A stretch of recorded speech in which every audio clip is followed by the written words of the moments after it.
ഒരു ക്രിസ്തു ഭക്തനാണെങ്കിൽ, ദൈവത്തിൽ ആശ്രയിച്ചു മുന്നേറുന്നവനാണെങ്കിൽ, നിങ്ങളുടെ ജീവിതത്തിനകത്തും പരിശോധനകൾ വരും.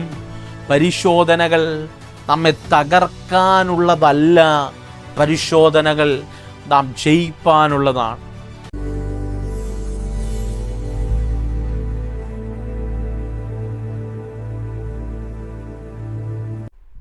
Praise the Lord. എല്ലാവർക്കും നല്ലൊരു പ്രഭാതവന്ദനം ഞാൻ നിങ്ങളെ ആശംസിക്കുകയാണ്. ഈ ജേണി വിത്ത് ഹോളി സ്പിരിറ്റ് എന്ന ദൈവിക സന്ദേശവുമായി ഈ പകലിലും നിങ്ങളുടെ അടുക്കൽ കടന്നു വരുവാൻ ദൈവത്തിനാൽ ഒരുക്കുന്ന നല്ല കൃപകൾക്കായി ഞാൻ എൻ്റെ ദൈവത്തെ സ്തുതിക്കുന്നു, സ്തോത്രം ചെയ്യുന്നു. തുടർമാനമായി നടക്കുന്ന ഈ സന്ദേശങ്ങൾ നിങ്ങൾക്ക് വളരെ ബ്ലെസ്സിങ് ആകുന്നു എന്നറിയുന്നതിൽ അതിയായ സന്തോഷമുണ്ട്. ഒത്തിരി കോളുകൾ, ഒത്തിരി പ്രാർത്ഥനകളുടെ മറുപടികളൊക്കെ ഞങ്ങൾ കേൾക്കുന്നുണ്ട്. ഞങ്ങൾ ടീമായി നിങ്ങൾക്ക് വേണ്ടി പ്രാർത്ഥിക്കുന്നുണ്ട്. ദൈവം നിങ്ങളെ അനുഗ്രഹിക്കട്ടെ.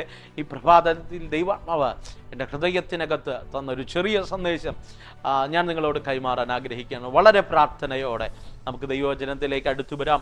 ഉൽപ്പത്തി പുസ്തകം 22-ാം അധ്യായം അതിൻ്റെ 8-ാമത്തെ വാക്യം ഇങ്ങനെ പറയുന്നു: ദൈവം തനിക്ക് ഹോമയാഗത്തിനൊരു ആട്ടിൻകുട്ടിയെ നോക്കിക്കൊള്ളും മകനെ എന്ന് അബ്രഹാം പറഞ്ഞു. അങ്ങനെ ഇരുവരും ഒന്നിച്ച് നടന്നു. മനോഹരമായ നല്ല വചനത്തിനായി ഞാൻ എൻ്റെ ദൈവത്തെ സ്തുതിക്കുകയാണ്. പ്രിയരെ, നമുക്ക് എല്ലാവർക്കും സുപരിതമായ ഒരധ്യായമാണ് ഉൽപ്പത്തി 22-ാം അധ്യായം എന്ന് പറയുന്നത്. അവിടെ അബ്രഹാമിൻ്റെ ജീവിതത്തിനകത്ത് വെളിപ്പെടുന്ന ഒരു പരിശോധന, പരീക്ഷ എന്നതിനേക്കാൾ ഒരു പരിശോധന എന്ന് വേണമെങ്കിൽ നമുക്ക് പറയാം. ദൈവവചനവുമായി ബന്ധപ്പെട്ട് നാം പഠിച്ചു കഴിഞ്ഞാൽ ദൈവവചനത്തിനകത്ത് ഒത്തിരി ടെസ്റ്റുകളെ നമുക്ക് കാണാൻ കഴിയുന്നുണ്ട്. പരിശോധനകളെ ദൈവം പരീക്ഷിച്ച് ചില വ്യക്തികളെ ദൈവത്താൽ ഉപയോഗിക്കപ്പെടുന്ന, അല്ലെങ്കിൽ ദൈവത്തിന് വേണ്ടി പ്രയോജനപ്പെടുമെന്ന്, ദൈവരാജ്യത്തിന് മുതൽക്കൂട്ടാകുമെന്ന സാധ്യതയുള്ള ചില ഭക്തന്മാരുടെ ജീവിതത്തിനകത്ത് വെളിപ്പെടുന്ന ചില പരിശോധനകളുണ്ട്. അതിലൊന്നാണ് ദി ടെസ്റ്റ് ഓഫ് ഫെയ്ത്ത്, വിശ്വാസത്തിൻ്റെ പരിശോധന. ആ വിശ്വാസത്തിൻ്റെ പരിശോധനയിലേക്ക് അബ്രഹാം നടന്നു കയറുന്ന ഒരു അധ്യായമാണ് 22-ാം അധ്യായം. ഞാൻ ചുരുക്കി ഇങ്ങനെ പറയാം, നമ്മുടെ ജീവിതത്തിനകത്തും ഒരു ക്രിസ്തു ഭക്തനാണെങ്കിൽ, ദൈവത്തിൽ ആശ്രയിച്ചു മുന്നേറുന്നവനാണെങ്കിൽ, നിങ്ങളുടെ ജീവിതത്തിനകത്തും പരിശോധനകൾ വരും. പരിശോധനകൾ നമ്മെ തകർക്കാനുള്ളതല്ല, പരിശോധനകൾ നാം ജയിപ്പാനുള്ളതാണ്. വേദപുസ്തകം അങ്ങനെ കൃത്യമായി പറയുന്നു. പരിശോധനകൾ തകർക്കുന്ന ഇടമല്ല, പരിശോധനകളാണ് നമ്മെ ശക്തരാക്കി മാറ്റുന്നത്. ദൈവം നമ്മെ ശോധനകളിലൂടെ കടത്തിവിടുന്നത് ദൈവം ആഗ്രഹിക്കുന്ന രീതിയിൽ ഒരു ദൈവിക പദ്ധതികളിലേക്ക് നമ്മെ കൊണ്ടുവരണം എന്നൊരു ആഗ്രഹത്തോടെയാണ്.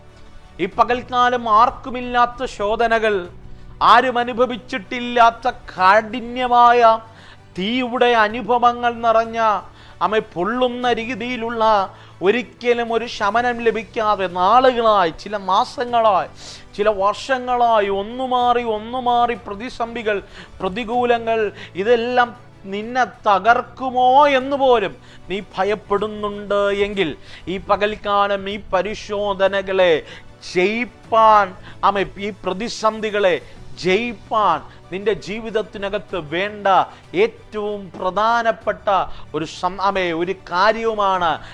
കാര്യവുമായിട്ടാണ് ഈ സന്ദേശവുമായി ഞാൻ നിങ്ങളുടെ അടുക്കൽ വരുന്നത്. എങ്ങനെയാണ് ഭക്തന്മാർ പരിശോധനകളെ ജയിച്ചത്? എങ്ങനെയാണ് ഭക്തന്മാർ ഈ പ്രതിസന്ധിയുടെ നടുവിൽ തരണം ചെയ്തത്?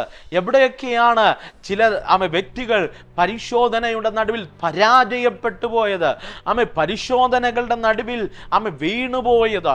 ഇസ്രായേലിനെ സംബന്ധിച്ചിടത്തോളം പരിശോധനകളുടെ നടുവിൽ, അല്ലെങ്കിൽ മരുഭൂമി യാത്രയുടെ നടുവിൽ 40 വർഷം 41 പാളയം മാറി മാറി അടിച്ചു, കൂടാരമടിച്ചു 41 താമസിച്ചു. കൂടാരം മാറി മാറി 41 താമസിച്ചു. 40 വർഷം കൊണ്ട് 41 താമസിച്ചു. പക്ഷേ അവരുടെ മരുഭൂമി യാത്രകൾക്കകത്ത്, അത് പരിശോധനയുടെ ഒരു യാത്രയാണ്, ദൈവം ടെസ്റ്റ് ചെയ്യുന്നൊരു യാത്രയാണ്. പക്ഷെ അവർ പരാജയപ്പെടാനുള്ള കാരണം, ഒന്നാമത്തെ പ്രധാനപ്പെട്ട കാരണം, അവർ നാവുകൊണ്ട് ദൈവത്തെ പരിഹസിക്കുന്ന പരിഹാസികളായിരുന്നു. എന്ന് പറഞ്ഞാൽ വായിൽ അപ്പവും ഇറച്ചി വച്ചിട്ട് ദൈവസന്നിധിയിൽ പിറുപിറുക്കുന്നവരായിരുന്നു. പരിശോധനകൾ പലപ്പോഴും ജയിക്കാൻ കഴിയാത്തത്, ജീവിതത്തിനകത്ത് വന്ന പ്രതിസന്ധികളെ പലപ്പോഴും ജയിക്കാൻ കഴിയാത്തത്, പലപ്പോഴും നാം ദൈവത്തെ ക്വസ്റ്റ്യൻ ചെയ്യുന്നവരായി മാറിപ്പോയി. നമ്മുടെ ജീവിതത്തിൽ വന്ന പ്രതിസന്ധികളുടെ നടുവിൽ നാം നമ്മോട് തന്നെ ചോദ്യം ചെയ്യുന്നവരായി മാറിപ്പോയി. ദൈവത്തെ തന്നെ പരിഹസിക്കുന്ന പരിഹാസികളായി മാറിപ്പോയി. ഒരുപക്ഷെ നിങ്ങൾ പറയുമായിരിക്കും, പാസ്റ്റർ, നിങ്ങൾക്ക് പ്രസംഗിക്കാൻ എളുപ്പമുണ്ട്, പക്ഷെ വേദന അനുഭവിക്കുന്ന ഞങ്ങൾക്ക് അങ്ങനെയല്ല. പ്രിയരെ, വേദനകളുടെ നടുവിലിരുന്നു കൊണ്ടാണ് ഞാൻ ഈ സന്ദേശം നിങ്ങളോട് കൈമാറുന്നത്. കഴിഞ്ഞ മാസങ്ങൾ, വർഷങ്ങളൊക്കെയും ഒന്നു മാറി പ്രതിസന്ധികൾ ആഞ്ഞടിച്ചപ്പോൾ എന്നെ ജയാളികളായി നിർത്തിയത്, എന്നെ ജയത്തോടെ നിർത്തിയത്, പ്രതിസന്ധിയുടെ മുൻപിൽ തകർന്നു പോകാതെ നിർത്തിയത്, തീരുമെന്നെല്ലാവരും പറഞ്ഞപ്പോഴും ജയത്തോടെ നിൽക്കുന്നത്, എൻ്റെ ജീവിതത്തിനകത്ത് ഞാൻ ദൈവകൃപയിൽ ആശ്രയിച്ച് മുന്നോട്ട് വച്ച ചില സ്റ്റെപ്പുകളാണ്. അതുപോലെ ഞാൻ നിങ്ങളെ എൻകറേജ് ചെയ്യുകയാണ്. ഇവിടെ അബ്രഹാം നമ്മെ അങ്ങനെ പഠിപ്പിക്കുകയാണ്. പ്രിയരെ, 12-ാം അധ്യായത്തിനകത്ത് വിളികേട്ടിറങ്ങിയവൻ, കൽദയ പട്ടണമായ ഊരിൽ നിന്ന് വിളികേട്ടിറക്കിയവൻ, മെസപ്പൊട്ടോമിയ എന്ന് പറയുന്ന വലിയ നാഗരികമായ സിവിലൈസേഷനകത്തുനിന്ന് വിളികേട്ടിറങ്ങിയവൻ, പറയാൻ ഒത്തിരി കൊണ്ട്, നല്ല കൾച്ചർ, നല്ല സിറ്റി, നല്ല ജീവിതം, നല്ല ബിസിനസ്, ഇതെല്ലാം വിട്ടിറങ്ങിയവൻ 75-ാമത്തെ വയസ്സിൽ ഇറങ്ങി തിരിച്ചു. 99-ാമത്തെ വയസ്സിൽ ഒരു പിന്നെയും കേൾക്കുക, 100-ാമത്തെ വയസ്സിൽ സന്തതിയെ ലഭിച്ചു. 100 വർഷം കഴിഞ്ഞ്, വചനം പറയുന്നു, 100 വർഷം കഴിഞ്ഞ് കൊടുത്ത തലമുറയെ 22-ാം അധ്യായം എത്തിയപ്പോൾ ദൈവം പറയുകയാണ്, നിന്റെ ഏകജാതനായ മകനെ എനിക്ക് യാഗമർപ്പിക്കണം. ദി ടെസ്റ്റ് ഓഫ് ഫെയ്ത്ത്, ദൈവം നൽകിയതിനെ തിരിച്ചു ചോദിക്കുകയാണ്. യോബിന്റെ ജീവിതത്തിനകത്ത് അവൻ പറയുകയാണ്, അവൻ ഊസ് ദേശത്ത് ധനവാനായിരുന്നു, അവനെല്ലാം ഉണ്ടായിരുന്നു, ആടുമാടുകൾ, കഴുത, ഒട്ടകം, ഇതെല്ലാം അവനുണ്ടായിരുന്നു. ദാസീദാസന്മാർ, 10 തലമുറകൾ, ഓരോന്നായി ഇതെല്ലാം ഓരോ ദിവസവും നഷ്ടപ്പെടുമ്പോഴും അവസാനം അവന്റെ ശരീരത്തിനകത്ത് പുഴുക്കൾ പുറത്തു വരാൻ തുടങ്ങി, അവന്റെ ശരീരം വ്രണത്താൽ നിറയപ്പെടുമ്പോഴും വേദപുസ്തകം അങ്ങനെ തന്നെയാണ് പറയുന്നത്. വീട്ടിന്റെ മുറ്റത്ത് ഒരോട്ടിൻ കഷ്ണം എടുത്തു വെച്ച് തൻ്റെ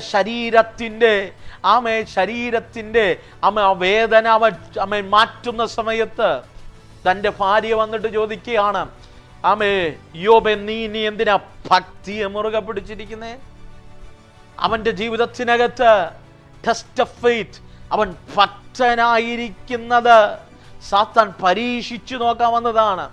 യോബിന്റെ ജീവിതത്തിനകത്ത് അവന്റെ ഭക്തിയെ ഒന്ന് പരിശോധിക്കാമെന്നതാണ് ടെസ്റ്റ് ഓഫ് ഫെയ്ത്ത്. അവന്റെ ഭക്തിയെ ദൈവസന്നിധിയിൽ നിന്ന് അനുവാദം വാങ്ങിച്ച് പരിശോധിക്കാൻ വരികയാണ്. ദൈവത്തോട് പറയുകയാണ്, ഇവൻ ഭക്തനായിരിക്കുന്നത് നീ വേലി കെട്ടിക്കൊണ്ടതുകൊണ്ടാണ്. നീ വേലി ഒന്ന് അടിച്ചുതാ, ഞാൻ ഇവന്റെ ഭക്തിയെ കാണിച്ചു തരാം.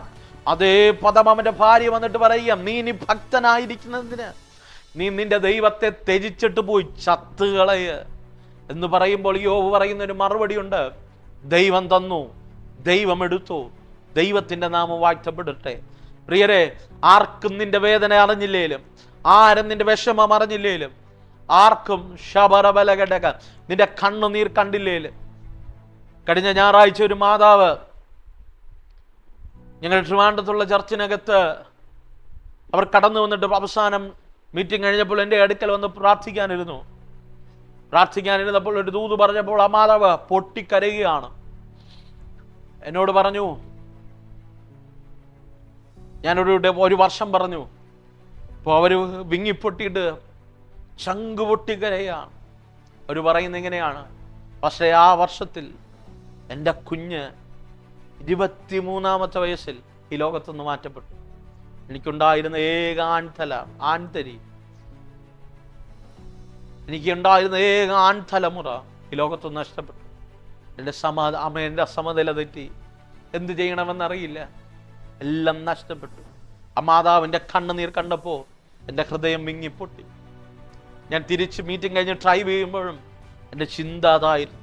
പ്രിയരേ, ഒരമ്മയ്ക്കൊരു കുഞ്ഞിനെ നഷ്ടപ്പെട്ടപ്പോൾ അത്രമാത്രം വേദന ഉണ്ടായിരുന്നെങ്കിൽ യോബിൻ്റെ ജീവിതത്തിൽ ഒന്നല്ല, ഒറ്റ രാത്രിയിൽ 10 തലമുറകൾ നഷ്ടപ്പെട്ടപ്പോൾ അവൻ എത്രമാത്രം വേദനിച്ച് കാണും, അവൻ എത്രമാത്രം വിങ്ങിപ്പൊട്ടി കാണും. അവസാനം അവൻ്റെ ഭാര്യ പോലും ആമെ പോയി ചത്തുകളയാൻ ഭക്തിയെ തള്ളി പറഞ്ഞിട്ട് ചാകാൻ പറഞ്ഞപ്പോൾ ഭക്തൻ പറഞ്ഞത് കേട്ടോ. ആ പ്രതിസന്ധിയുടെ നടുവിൽ നെഗറ്റീവ് അല്ല പറഞ്ഞേ, തുറുപുറുക്കുകയല്ല ചെയ്തേ. ആ പ്രതിസന്ധിയുടെ നടുവിൽ ആ ഭക്തൻ പറയുകയാണ്, വിശ്വാസത്തിൻ്റെ വാക്കുകൾ പറയുകയാണ്, ദൈവം തന്നു, ദൈവം എടുത്തു, ദൈവത്തിൻ്റെ നാമം വാഴ്ത്തപ്പെടട്ടെ.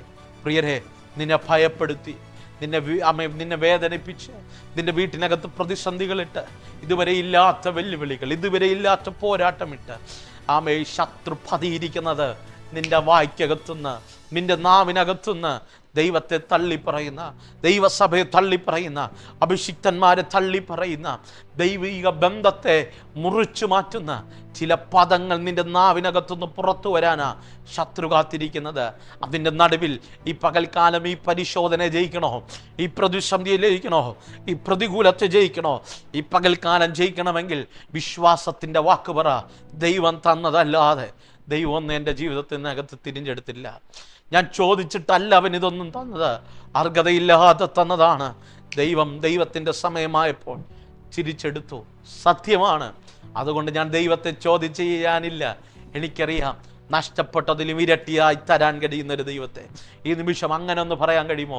പ്രിയരെ, തൻ്റെ ഏകജാതനായ പുത്രനെ യാഗമർപ്പിക്കണമെന്ന് പറഞ്ഞപ്പോൾ അബ്രഹാം സാറയോട് പറഞ്ഞില്ല. സാറയ്ക്ക് ഒരു പക്ഷെ താങ്ങാൻ കഴിയണമെന്നില്ല. അവൻ്റെ വിഷമം ആരോടും പറഞ്ഞില്ല. അവൻ ഫേസ് ചെയ്യുന്ന പ്രതിസന്ധി ആരോടും പറയണ്ടേ? ഹേ പ്രിയരെ, നീ ഫേസ് ചെയ്യുന്ന വേദന ആരും പറയണ്ട കേട്ടോ. നീ ഇന്ന് അനുഭവിക്കുന്ന കഷ്ടത ആരും അറിയണ്ട. നിന്റെ കൂട്ടുകാരറിയണ്ട, നിന്റെ കുടുംബക്കാരറിയണ്ട, ദേശക്കാരറിയണ്ട, ആരും അറിയണ്ട. നീ അനുഭവിക്കുന്ന വേദന, നീ അനുഭവിക്കുന്ന ഒറ്റപ്പെടൽ ഒരു പക്ഷേ ഹോസ്റ്റൽ റൂമിനകത്തായിരിക്കാം, ഒരു പക്ഷേ ഏതോ രാജ്യങ്ങൾക്കപ്പുറമായിരിക്കാം, ഏതൊക്കെ വീട്ടിൻ്റെ ഉള്ളറയ്ക്കകത്തായിരിക്കാം, ഏതൊക്കെ ഉപജീവന മേഖലകൾക്കകത്ത് നീ അനുഭവിക്കുന്ന വേദനയുണ്ടല്ലോ, ആ ഒറ്റപ്പെടലുണ്ടല്ലോ, ആരും അറിയണ്ടെന്നേ, ആരോടും നീ പറയണ്ടെന്നേ. അതിൻ്റെ നടുവിലും ദൈവത്തെ തള്ളിപ്പറയാതെ പറ, ദൈവം അറിയാതെ എൻ്റെ ജീവിതത്തിൽ ഒന്നും വന്നിട്ടില്ല, ദൈവം അറിയാതെ എൻ്റെ ജീവിതത്തിൽ ഒന്നും വന്നിട്ടില്ല. ദൈവം എൻ്റെ തലയിലെ രോമങ്ങളെപ്പോലും അവർ എണ്ണി അറിയുന്ന ദൈവമാണ്. വിശ്വസിക്കാൻ കഴിയുമോ? ഞാൻ ആത്മാവിൽ നിങ്ങളെ ചലഞ്ച് ചെയ്യാക. ഈ പകൽ അങ്ങനെ പ്രാർത്ഥിക്ക്. പ്രിയരെ, അബ്രഹാം ആരോടും പറഞ്ഞില്ല. ദാസന്മാരെ വിളിച്ചു, വിറക് വെട്ടിക്കീറി, വിറകെടുത്തു, കഴുതയ്ക്ക് കോപ്പിട്ടു. ദാസന്മാരോടുകൂടെ 3 ദിവസം യാത്ര ചെയ്ത് മോറിയ ദേശത്തെത്തി. മോറിയ ദേശത്ത് എത്തിയിട്ട് മലയുടെ മുകളിലേക്ക് നടന്നു പോകുമ്പോൾ ദാസന്മാരെ താഴെ നിർത്തിയിട്ട് അവൻ വിറകെടുത്തു, കത്തിയെടുത്തു, തീയെടുത്തു. തൻ്റെ ബാലൻ്റെ കൈക്ക് പിടിച്ച് നടക്കുന്ന സമയത്ത് സ്വന്തം മുഞ്ഞിനെ ആ യാഗം അർപ്പിക്കാൻ പോകുന്നേ, ഇസഹാക്കിനെ യാഗം അർപ്പിക്കാനാ പോകുന്നത്. ഇസഹാക്ക് എൻ്റെ പ്രസംഗ ഭാഷയിൽ പറയാം, അപ്പൻ്റെ കൈ കുലുക്കിയിട്ട് ചോദിച്ചു വേണം, അപ്പാ വിറകുണ്ട്, കത്തിയുണ്ട്, തീയുണ്ട്, യാഗമൃഗം എവിടെ? അപ്പന് പറയാൻ കഴിയുമോ? ദൈവം ചോദിച്ചത് നിന്നെയാണ് യാഗമർപ്പിക്കാൻ, നീയാണ് യാഗമൃഗമെന്ന് അപ്പന് പറയാൻ കഴിയുമോ? കഴിയില്ല പ്രിയരെ. പക്ഷേ അപ്പനൊരിക്കലും പറയാൻ കഴിയാത്ത ആ ജീവിതത്തിൻ്റെ വേദനാജനകമായ അവസ്ഥയിൽ അബ്രഹാം ചെയ്തത് വിശ്വാസം പറയുകയാണ്. അബ്രഹാം തൻ്റെ മകനോട് പറയും, ദൈവം ഒരു ആട്ടിൻ കുട്ടിയെ ദൈവം കരുതിയിട്ടുണ്ട്. പൗലൂസ് പറയുന്നത്, അബ്രഹാമിനെ പറ്റി പൗലൂസ് പറയുന്നത് ഇങ്ങനെയാണ്, അമേൻ ചാരത്തുനിന്ന് പോലും അവന് തലമുറകളെ ഉണ്ടാക്കി കൊടുക്കാൻ കഴിയുമെന്ന് അബ്രഹാം വിശ്വസിച്ചിരുന്നു. അത് വിശ്വാസത്തിൻ്റെ ആഴം കണ്ടോ? ടെസ്റ്റ് ഓഫ് ഫെയ്ത്ത്, വിശ്വാസത്തിൻ്റെ പരിശോധന വെളിപ്പെട്ടപ്പോൾ അവൻ്റെ വിശ്വാസം കൊണ്ട് അതിനെ ജയിക്കുകയാണ്. ഈ പകൽക്കാലം പ്രതിസന്ധികൾ വരുമ്പോൾ വീണുപോകല്ലേ, ദൈവസന്നിധി പിന്മാറിപ്പോകല്ലേ, തകർന്നു കാണാൻ അനേകരുണ്ട്, വീണ് കാണാൻ അനേകരുണ്ട്. ദേശം മുഴുവനും നിന്റെ തകർച്ച കാണാൻ നോക്കി നിൽക്കുക. നീ വിശ്വാസത്തിൽ നിന്ന് വീണ് കാണാൻ നോക്കി നിൽക്കുക. നീ പിന്മാറുന്നത് കാണാൻ നോക്കി നിൽക്കുക. നിന്റെ കുടുംബം തകരുന്നത് കാണാൻ നോക്കിക്കുക. പക്ഷെ ഈ പകൽക്കാലം ഈ വചനത്തെ ഉയർത്തിയിട്ട് പറയണം, ഈ ദൈവത്തെ വിട്ട് ഞാൻ പോകത്തില്ല, ഈ സത്യത്തെ വിട്ട് ഞാൻ പോകത്തില്ല. എൻ്റെ ദൈവത്തെ മറന്നൊരു ജീവിതമില്ല. ഈ പ്രതിസന്ധിയുടെ നടുവിൽ വിശ്വാസത്തോടെ മുന്നേറും, വിശ്വാസത്തോടെ മുന്നേറും. ഇയ്യോബ് പറഞ്ഞതുപോലെ, അബ്രഹാം പറഞ്ഞതുപോലെ വിശ്വാസം പറയാമോ? വിശ്വാസം പറയാമോ? ഈ വിശ്വാസത്തിൻ്റെ പരിശോധന നീയും ജയിക്കും, നീയും ജയിക്കും. നമ്മുടെ പിതാക്കന്മാർ ചാടിക്കടന്നതുപോലെ പരിശോധന ഇപ്പം നമ്മുടെ പിതാക്കന്മാർ ജയിച്ചതുപോലെ നാമും ജയിക്കും പ്രിയരെ, നമ്മളും ജയിക്കും. വിശ്വസിക്കുക. ഈ പകൽക്കാലം ചില പരീക്ഷകളെ ദൈവം നിന്റെ ദൈവത്തിൻ്റെ കൃപയാൽ നീ ജയിക്കാൻ പോവുകയാണ്. ചില പ്രതിസന്ധികളെ നീ ജയിക്കാൻ പോവുക. ചില വേദനാജനകമായ ജീവിതത്തിൻ്റെ വിഷയങ്ങളെ നീ ജയിക്കാൻ പോവുക. കർത്താവ് ഈ പകൽക്കാലം നിന്നെ സന്ദർശിക്കുകയാണ്, നിന്നെ തൊടുകയാണ്. ഈ നിമിഷം ദൈവദാസൻ എനിക്ക് വേണ്ടി ഒരു വാക്ക് പ്രാർത്ഥിക്കണമെന്ന് ആഗ്രഹമുള്ളവർ എന്നോടുകൂടെ ചേർന്നൊന്ന് പ്രാർത്ഥിച്ച്, ഏത് രാജ്യത്തിൽ നിന്ന് ഈ ശബ്ദം കേട്ടാലും ഈ നിമിഷം ഞങ്ങളോടുകൂടെ ചേർന്നൊന്ന് പ്രാർത്ഥിച്ച്. സ്വർഗമേ, ഈ പ്രഭാതത്തിൽ വേദനാജനകമായ ജീവിതത്തിൻ്റെ അവസ്ഥകളിൽ കർത്താവ് എന്നോട് കൂടെ ചേർന്ന് ലോകത്തിൻ്റെ ഏത് രാജ്യത്തിലിരുന്ന് ഏത് കോണിലിരുന്ന ഈ ശബ്ദം കേട്ട് ഞങ്ങളോടുകൂടെ ചേർന്ന് പ്രാർത്ഥിക്കുന്നു. ഈ വ്യക്തികൾക്ക് വേണ്ടി ഞാൻ ഈ നിമിഷം പ്രാർത്ഥിക്കുകയാണ്. അസാധാരണമായ ദൈവത്തിൻ്റെ പ്രവൃത്തി വെളിപ്പെടും. ഈ ജനത്തെ നീ അങ്ങ് സന്ദർശിക്കണം, ഈ ജനത്തെ നീ അങ്ങ് തൊടണം. അവർ വിശ്വാസത്തിനകത്ത് ചില പരിശോധനകളെ ജയിക്കാൻ, ചില പ്രതിസന്ധികളെ ജയിക്കാൻ, ചില പ്രതികൂലങ്ങളെ ജയിക്കാൻ ഉള്ള കൃപ അവരുടെ ജീവിതത്തിൽ കൊടുക്കണമേ. യേശുവിൻ്റെ നാമത്തിൽ ഈ നിമിഷം നഷ്ടപ്പെട്ടത് ഇരട്ടിയായി മടങ്ങി വരട്ടെ. നല്ല ജോലി, നല്ല ഉപജീവന മേഖല, നല്ല വിദ്യാഭ്യാസം, നല്ല മാന്യത, മിനിസ്ട്രി, നല്ല ആരോഗ്യം യേശുവിൻ്റെ നാമത്തിൽ മടങ്ങി വരട്ടെ. ഈ നിമിഷം ഞാൻ ഈ ജനത്തെ പിതാവിൻ്റെയും പുത്രൻ്റെയും പരിശുദ്ധാത്മാവിൻ്റെ നാമത്തിൽ ബ്ലസ് ചെയ്ത് പ്രാർത്ഥിക്കുകയാണ്. ദൈവപ്രവൃത്തി വെളിപ്പെടും, മഹത്വം അങ്ങെടുക്കും, പ്രാർത്ഥന കേൾക്കും. യേശുവിൻ നാമത്തിൽ തന്നെ. ആമേൻ, ആമേൻ, ആമേൻ. അതേ പ്രിയരെ, വിശ്വസിക്കുക. പ്രഭാതത്തിൽ ചില പരിശോധനകളെ നീ ജയിക്കാൻ പോകുകയാണ്. ചില ദൈവപ്രവൃത്തികൾ നിന്റെ കണ്ണുകൊണ്ട് നീ കാണാൻ പോകുകയാണ്. Let us start our journey with Holy Spirit. പരിശുദ്ധാത്മാവിൻ്റെ കൂടെ ഒരു യാത്ര തിരിക്കാമോ? പരിശുദ്ധാത്മാവ് ഈ പകൽക്കാലം നിന്നെ നയിക്കട്ടെ. സന്ദേശം നിങ്ങൾക്ക് അനുഗ്രഹമായെങ്കിൽ മറ്റുള്ളവർക്ക് ഷെയർ ചെയ്ത് കൊടുക്കുക. പ്രാർത്ഥന ആവശ്യമുണ്ടെങ്കിൽ നിങ്ങൾ ഞങ്ങളെ കോൺടാക്ട് ചെയ്യുക. വിളിച്ചിട്ട് ലഭിച്ചില്ലെങ്കിൽ വീണ്ടും ട്രൈ ചെയ്യുക. ഞങ്ങളുടെ വാട്സപ്പ് നമ്പറിൽ പ്രയർ റിക്വസ്റ്റ് അയയ്ക്കുക. ഞങ്ങൾ നിങ്ങൾക്ക് വേണ്ടി പ്രാർത്ഥിക്കാൻ റെഡിയാണ്.